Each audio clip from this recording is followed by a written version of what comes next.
News Tamil கழுகு. வேட்பாளர் தேர்வுல ஜெயலலிதா பாணியை கடைபிடிக்க போறாராம் விஜய்.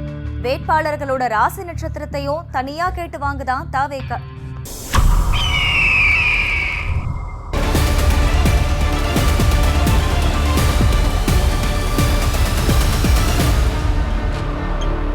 சட்டமன்ற தேர்தலில் போட்டியிட விருப்பம் இருக்கிறவங்க கிட்ட விருப்ப மனுவை வாங்க துவங்கி இருக்கு தாவேக. ஆனா யாரெல்லாம் வேட்பாளர்கள்னு விஜயோட ஒப்புதலோட ஏற்கனவே தாவேக கட்சி தலைமை ஒரு லிஸ்ட தயார் செஞ்சு வச்சிருக்கான். இந்த லிஸ்ட்ல இருக்கிறவங்களோட ராசி நட்சத்திரத்தை தனியா கேட்டு வாங்கி அத பெங்களூர்ல இருக்கிற ஒரு ஜோசியருக்கு அனுப்பி அவர் சொல்றத வச்சு வேட்பாளரை இறுதி செய்ய போறாராம் விஜய். இந்த ஜோசியர் கோவையில் இருக்கிற ஒரு பெரும் பணக்காரருக்கு ஆஸ்தான ஜோசியராம்.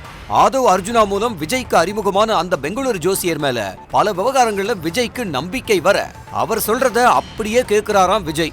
2009 நாடாளுமன்ற தேர்தல்ல அதிமுக சார்பா போட்டியிட விண்ணப்பிச்சிருந்த அதிமுக நிர்வாகிகள் கிட்ட அவங்களோட ஜாதகத்தையும் விருப்ப மனுவோட சேர்த்து கொடுக்க ஜெயலலிதா சொல்லியிருந்தாங்க. இப்ப இதே பாணியில விஜயும் தன்னோட வேட்பாளர்களை ராசி அடிப்படையிலும் தேர்வு செய்ய போறாராம். எதுவா இருந்தாலும் தொகுதி பங்கீட்டு குழுவோட பேசுங்க, நான் தலையிட விரும்பலன்னு திமுக தலைமை கிட்ட கரார் காட்டுறாராம் ராகுல் காந்தி.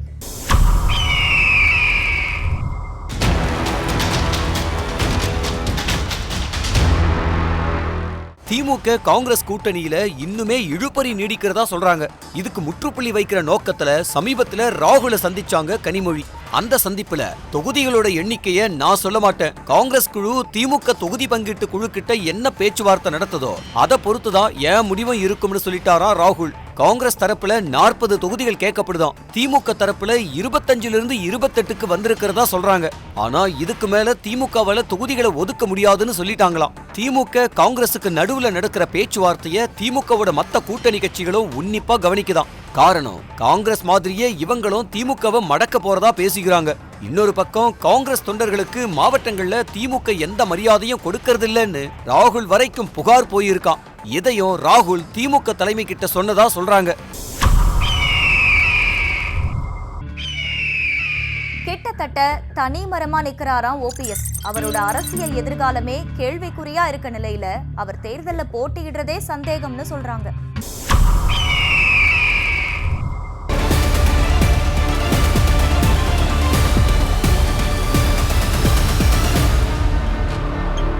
ஓபிஎஸ் கூட இருந்தவங்க எல்லாருமே வேற கட்சிக்கு போயிட்டாங்க. தேனி மாவட்டத்தில இருந்த அவரோட ஆதரவாளர்கள் 550 பேரு ஒரே நாள்ல 25 வேன்ல சேலத்துக்கு போய் எடப்பாடி முன்னிலையில அதிமுகவில் இணைஞ்சிருக்காங்க. இவங்கள பல பேரு அதிமுக அலுவலகம் தாக்கப்பட்ட வழக்குல இருந்தவங்களாம். திமுகவுல இப்பவும் ஓபிஎஸ்க்கு ஒரு இடம் இருக்குன்னு அறிவாலயத்திலிருந்து தகவல் வந்தாலும் ஓபிஎஸோட மகன் ஜெயபிரதீப் அதுக்கு ஒத்துக்கலையாம். இது தவிர முதல்வராக்கி தலைமை இடத்துல வச்சிருந்த அதிமுகவுக்கு நேரெதிரில் இருக்கிற திமுகவுல போய் சேரணுமான்னு யோசிக்கிறாராம் ஓபிஎஸ்.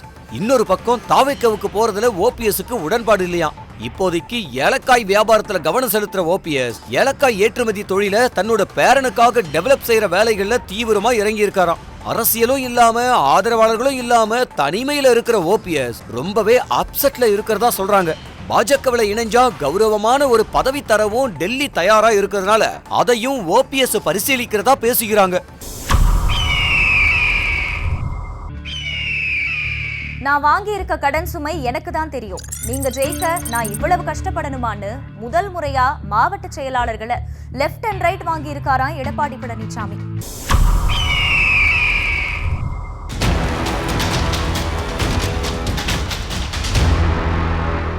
அதிமுக தலைமை அலுவலகத்தில் நடந்த மாவட்ட செயலாளர்கள் கூட்டத்துல இதுவரைக்கும் இல்லாத அளவுக்கு மாசேக்கள் மேல சாட்டைய சுழட்டி இருக்காரு எடப்பாடி பழனிசாமி.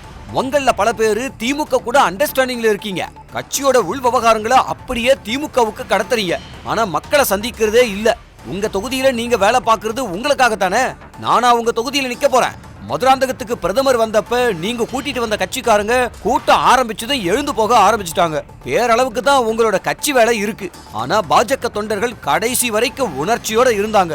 நம்ம டிவி பேப்பருக்காக நான் வாங்கி இருக்கிற கடன் சுமை தலை மேல பெரிய கனமா இருக்கு. நீங்க எதை பத்தியும் கவலைப்படாம வேட்டி சட்டை கசங்காம சொகுசா இருக்கீங்கன்னு யாரும் எதிர்பார்க்காத அளவுக்கு டோஸ் விட்டு முகம் சிவந்தாராம் எடப்பாடி.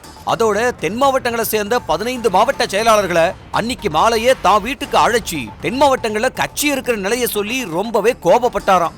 இந்த கோபத்தை 4 வருஷம் முன்னாடி காட்டியிருக்கலாம், இப்ப காட்டி என்ன பண்றது அப்படின்னு கூட்டத்துக்கு வந்த பல மாசேட்கள் கமெண்ட் அடிச்சிருக்காங்க.